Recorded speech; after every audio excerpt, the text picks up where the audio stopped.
Hi అండి, good morning. పశ్చిమ ఆసియాలో ఇరాన్, అమెరికా, ఇజ్రాయిల్ మధ్య తీవ్రమైన యుద్ధ వాతావరణం కొనసాగుతుంది.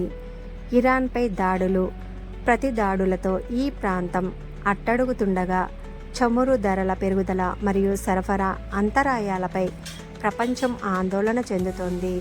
అమెరికా అధ్యక్షుడు ట్రంప్ 15 సూత్రాల ప్రణాళికతో యుద్ధాన్ని ఆపేందుకు ప్రయత్నాలు చేస్తున్నప్పటికీ ఉద్రిక్తతలు అధికంగా ఉన్నాయి. హోర్ముజ్ జలసంధి గుండా రవాణాకు అంతరాయం కలగవచ్చనే భయంతో చమురు ధరలు ఆకాశానికి చేరుతున్నాయి.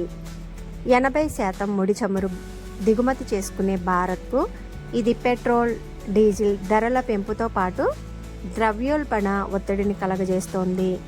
యుద్ధం ముగించడం అంత సులభం కాదని, ఇది ప్రపంచ దేశాల ఆర్థిక వ్యవస్థలపై తీవ్ర ప్రభావాన్ని చూపుతుందని నిపుణులు భావిస్తున్నారు. గల్ఫ్ కంట్రీస్ నుంచే మనం గ్యాస్ను దిగుమతి చేసుకుంటాం.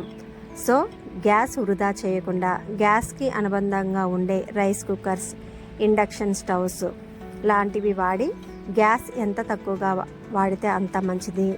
ఏది ఏమైనా ఈ యుద్ధ ప్రభావం ఆర్థిక వ్యవస్థపై తీవ్ర ప్రభావాన్ని చూపుతుంది. ఒక్క ఆర్థిక వ్యవస్థపైనే కాదు, ద్రవ్యోల్బణ పరిస్థితులను కూడా మనం ఎదుర్కోవాల్సి వస్తుంది.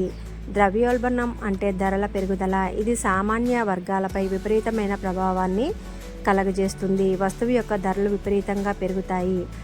సో మనం సంపాదించే దానికంటే కొంచెం ఎక్కువగా సంపాదించాల్సి వస్తుంది. అలాగే వృధా ఖర్చులు తగ్గించుకొని కొంచెం పొదుపు చేసుకునే పరిస్థితులు ఉన్నాయి.